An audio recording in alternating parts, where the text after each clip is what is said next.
Assalamualaikum warahmatullahi wabarakatuh. Perkenalkan, nama saya Gusen Haritama. Kali ini, saya dan teman-teman saya akan membahas tentang perencanaan strategis dan proses pemasaran. Perencanaan strategis. Perencanaan strategis merupakan proses manajerial untuk menghasilkan dan mempertahankan kesesuaian antara sasaran dan sumber daya organisasi dengan peluang pasar yang timbul. Konsep portofolio bisnis dilakukan dengan matriks 1. Matriks General Electric menggunakan dua dimensi penting, yaitu attractiveness atau daya tarik pasar dan competitive position atau posisi persaingan. 2. Matriks Product Life Cycle menggunakan fase-fase yang dikelompokkan menjadi fase introduction, fase growth, fase maturity, dan fase decline.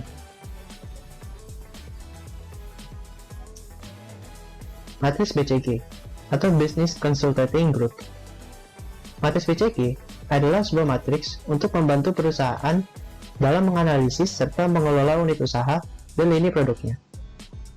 Kegunaan dari matriks BCG pada manajemen perusahaan adalah sebagai acuan dalam mengalokasikan dana, memproduksi, dan menjual produknya. Matriks BCG terdiri dari dua baris dan dua kolom. Baris dalam kolom tersebut mewakili 4 kategori portofolio produk yang akan dihitung. Perusahaan dari dua dimensi klasifikasi bisnis, yaitu relative market share atau pangsa pasar relatif dan market growth rate atau tingkat pertumbuhan pasar. Matriks Unsolved. Matriks Unsolved adalah suatu kerangka kerja strategis untuk membantu perusahaan mengetahui mana dari 4 arah strategis yang harus mereka ambil untuk berhasil mengembangkan bisnis. Dari matriks, manajemen mengidentifikasi strategi yang paling mungkin untuk adopsi. Mereka kemudian merancang taktik mana yang harus mereka gunakan dalam aktivitas pemasaran. Mereka mungkin mengambil lebih dari satu strategi untuk menjangkau pasar yang berbeda.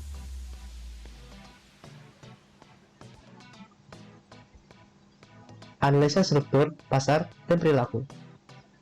Pekerja pasar adalah kelompok individual, perorangan, maupun organisasi yang mempunyai permintaan terhadap barang tertentu, berdaya beli, dan berniat merealisasikan pembelian. Permintaan tersebut dipengaruhi oleh perilaku dari pembeli atau konsumen. Proses keputusan membeli terdiri dari pengenalan kebutuhan, pencarian informasi, evaluasi alternatif, keputusan pembeli, dan perilaku setelah pembeli. Proses pembelian terdiri dari tahapan pengenalan masalah, perumusan kebutuhan umum, spesifikasi produk, pencarian pemasok, permintaan pengajuan ke proposal, pemilikan pemasok, spesifikasi rutinitas pesanan, dan penilaian kinerja. Assalamualaikum warahmatullahi wabarakatuh. Perkenalkan, nama saya Aldo Fiskadar Maputra. Di sini saya akan menjelaskan proses keputusan pembeli, evaluasi alternatif. Nah, setelah memperoleh informasi dari sumber-sumber yang sudah disebutkan di atas, maka masalah selanjutnya ialah bagaimana konsumen memakai informasi tersebut untuk tiba pada suatu pilihan merek akhir, serta bagaimana konsumen memilih di antara merek-merek alternatif.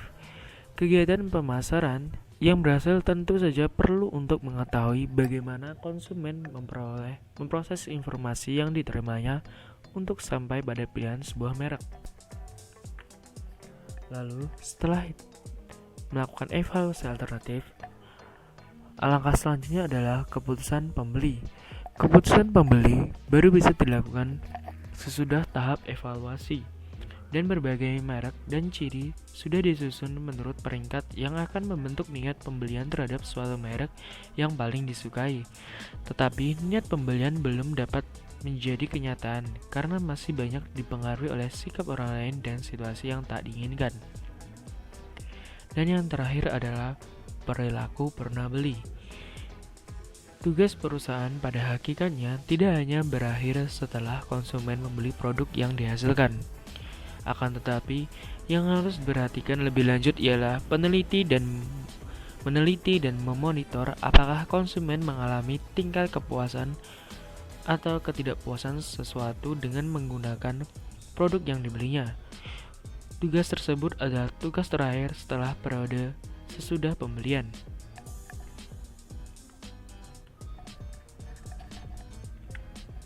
ada selanjutnya ada riset pemasaran dan penjualan. Pada riset pemasaran dan penjualan ada satu, proses riset pemasaran. Di sini pada bagian pertama adanya merumuskan masalah. Hal pertama kali yang harus dilakukan untuk menjalankan riset pasar adalah merumuskan masalah. Proses perumusan masalah ini sangat penting untuk dilakukan agar kita mengerti betul dengan tujuan yang akan dicapai setelah riset selesai. Pada dasarnya, riset disusun untuk menghasilkan informasi yang akurat dan jelas sebagai kesimpulan atas permasalahan yang sedang kita hadapi dalam bisnis. Lalu yang kedua adanya menentukan desain riset. Desain riset dibutuhkan untuk menentukan prosedur secara rinci mengenai cara pengumpulan data, cara pengujian hipotesis, dan kemungkinan melakukan kuesioner dengan berbagai model yang ditentukan.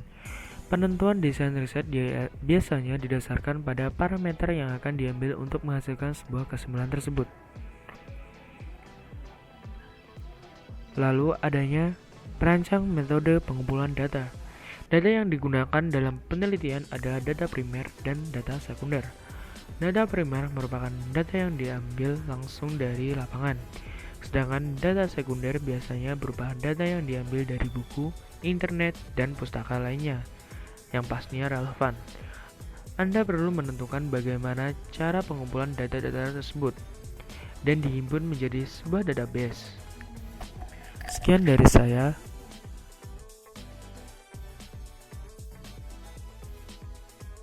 Yang kedua, terdapat era baru informasi riset, Internet World Wide Web. Era baru informasi riset, Internet World Wide Web merupakan era di mana riset sudah sangat dimudahkan berkat bantuan internet. Dengan menggunakan mesin pencari pada browser, banyak hal bisa dicari dengan mudah dan cepat. Segala informasi dari luar daerah, bahkan luar negeri, bisa didapatkan dalam beberapa detik.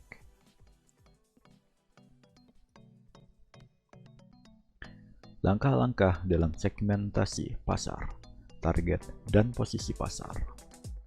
Yang pertama, identifikasi variabel. Evaluasi tiap segmen. Identifikasi penempatan, di mana identifikasi variabel dapat membantu kita dalam mengembangkan profil. Evaluasi tiap segmen dapat membantu kita untuk memilih segmen ke depannya. Identifikasi penempatan membantu kita agar menemukan target dan posisi pasar yang tepat.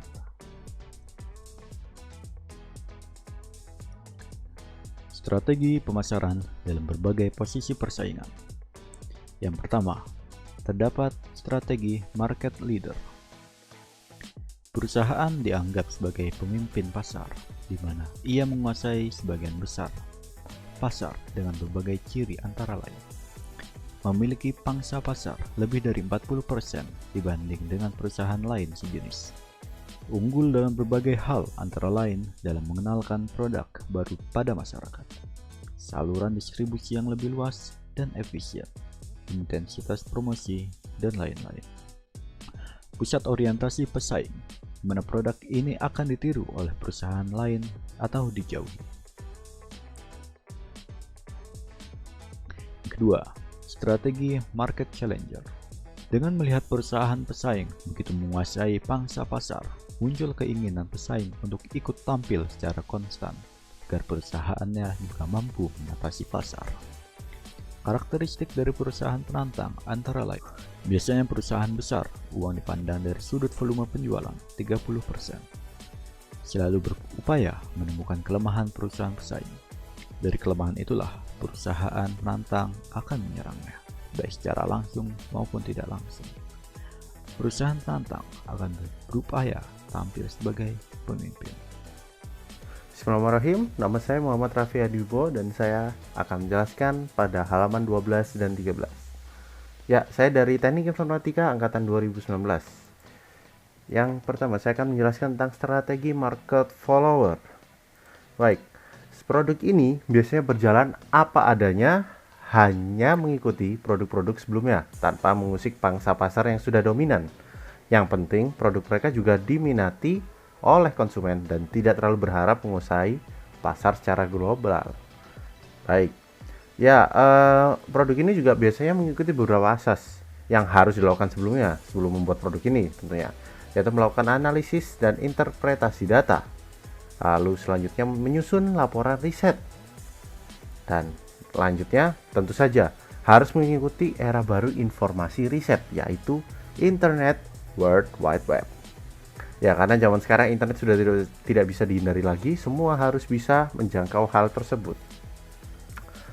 Baik, selanjutnya saya akan menerangkan tentang strategi market niche. Baik, pasar niche memiliki karakteristik sebagai berikut. Berspesialisasi secara geografis, memiliki pangsa pasar yang daya belinya kurang tapi cukup menguntungkan, memiliki peluang untuk berkembang, dan memiliki sumber daya manusia. Dan yang terakhir, customer goodwill yang telah terbina. Baik, produk-produk yang dijual di sini hanya melayani pangsa pasar yang tidak terlayani oleh perusahaan besar. Semua kalangan masyarakat belum tentu akan membeli produk yang sama. Hal ini mungkin saja disebabkan oleh kemampuan daya beli atau terlalu jauh saluran distribusinya, sehingga sulit dijangkau. Ya, baik, terima kasih.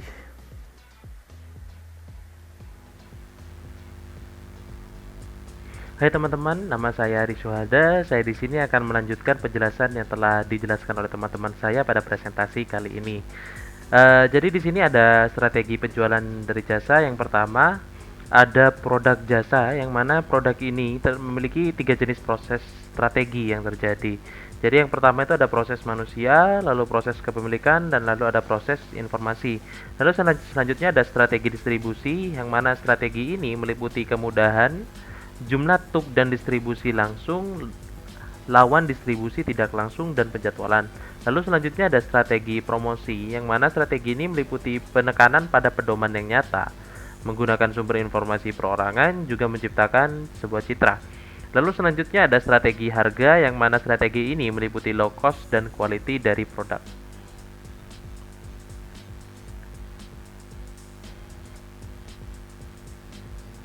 Lalu selanjutnya di sini ada 5 poin yang akan kita terangkan pada kali ini. Yang pertama ada pendatang baru, lalu ada pembeli, lalu ada industri, lalu ada pemasok, lalu ada produk pengganti. 5 poin ini merupakan analisa yang kita ketahui sebagai struktur dari sebuah industri. Yang pertama adalah pendatang baru, hambatan bagi pendatang baru, yang mana kekuatan ini menentukan seberapa mudah atau sulitnya suatu pendatang baru untuk masuk ke industri tertentu. Jika industri tersebut bisa mendapatkan profit yang tinggi dengan sedikit hambatan, maka pesaing akan segera bermunculan tentunya. Semakin banyak perusahaan saingan kompetitor yang bersaing pada market yang sama, maka profit atau laba akan semakin menurun. Tetapi sebaliknya, apabila semakin tinggi hambatan masuk bagi pendatang baru, maka posisi perusahaan kita yang bergerak di industri tersebut akan semakin diuntungkan. Lalu selanjutnya ada daya tawar pemasok, yang mana daya tawar ini sesuatu yang kuat memungkinkan pemasok untuk menjual bahan baku pada harga yang tinggi ataupun menjual bahan baku yang berkualitas rendah kepada pembelinya. Dengan demikian, keuntungan perusahaan akan menjadi rendah karena memerlukan biaya yang tinggi untuk membeli bahan baku yang berkualitas tinggi. Sebaliknya, semakin rendah daya tawar pemasok, semakin tinggi pula keuntungan perusahaan kita. Lalu selanjutnya di sini ada daya tawar pembeli, yang mana daya tawar pembeli ini merupakan sebuah kekuatan untuk menilai daya tawar atau kekuatan penawaran dari pembeli konsumen. Yang mana semakin tinggi daya tawar pembeli dalam menuntut harga yang lebih rendah ataupun kualitas produk yang lebih tinggi, maka semakin rendah profit atau laba yang akan didapatkan oleh perusahaan produsen. Harga produk yang lebih rendah berarti pendapatan bagi perusahaan juga semakin rendah. Di satu sisi, perusahaan memerlukan biaya yang tinggi dalam menghasilkan produk yang berkualitas tinggi. Sebaliknya, semakin rendah daya tawar pembeli, maka semakin menguntungkan bagi perusahaan kita. Daya tawar ini juga pembeli tinggi. Apabila daya tawar pembeli tinggi, jumlah produk pengganti yang banyak, stok yang tersedia namun hanya sedikit pembelinya. Lalu selanjutnya ada hambatan bagi produk pengganti, yang mana hambatan atau ancaman ini terjadi apabila pembeli atau konsumen mendapatkan produk pengganti yang lebih murah atau produk pengganti yang memiliki kualitas lebih baik dengan biaya pengalihan yang rendah. Semakin sedikit produk pengganti yang tersedia di pasaran, maka hal tersebut akan menguntungkan bagi perusahaan kita. Lalu selanjutnya ada tingkat persaingan dengan kompetitor, yang mana di sini ditekankan pada industri yang ada di tengah, poin di tengah ini, yang mana kekuatan ini adalah penentu utama dari perusahaan kita. Perusahaan harus bersaing secara agresif untuk mendapatkan pangsa pasar yang lebih besar lagi. Perusahaan kita akan semakin diuntungkan apabila posisi perusahaan kita kuat dan tingkat persaingan pada pasar yang sama tersebut rendah. Persaingan semakin ketat akan terjadi apabila banyak pesaing yang merebut pangsa pasar yang sama. Loyalitas pelanggan yang rendah, produk dapat dengan cepat digantikan, dan banyak juga kompetitor yang memiliki kemampuan yang sama dalam menghadapi persaingan.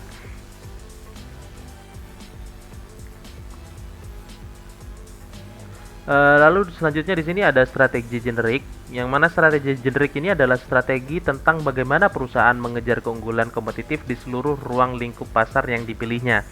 Ada 3 landasan strategi yang dapat membantu organisasi memperoleh keuntungan kompetitif, yaitu keunggulan biaya, diferensiasi, dan fokus. Jadi di sini keunggulan biaya menekankan pada pembuatan produk standar dengan biaya per unit sangat rendah untuk konsumen yang peka terhadap perubahan harga. Lalu selanjutnya ada diferensiasi, adalah strategi dengan tujuan pembuat produk yang menyediakan jasa yang dianggap unik di seluruh industri dan ditujukan kepada konsumen yang tidak terlalu peduli dengan perubahan harga. Ya, selanjutnya ada fokus, yang berarti membuat produk dan menyediakan jasa yang memenuhi keperluan sejumlah kelompok kecil konsumen. Baik, lalu pemasaran global. Pemasaran global adalah suatu teknik pemasaran berskala internasional, di mana peluang pasar di dalamnya akan selalu terbuka untuk semua pengusaha, termasuk di pasar ekspor produk. Para pengusaha memiliki kreativitas dan inovasi dalam mengembangkan pasarnya masing-masing. Intisari pemasaran adalah menciptakan nilai pelanggan yang lebih daripada nilai yang diciptakan oleh pesaing. Pemasaran global memiliki kekuatan yang mendorong. Yang pertama, kebutuhan pasar dapat menjadi acuan untuk produk yang akan dibuat. Kedua, teknologi membantu proses produksi, promosi, dan lain-lain. Ketiga, ada biaya. Keempat, mutu. Kelima, komunikasi dan transportasi dibutuhkan di banyak situasi, seperti pada pendistribusian produk atau permintaan bahan baku. Lalu yang terakhir, mengembangkan 5 tipe daya tuas. Yang pertama, transfer pengalaman. Kedua, transfer sistem. Ketiga, penghematan skala. Keempat, pendayagunaan skala sumber. Dan yang terakhir, strategi global.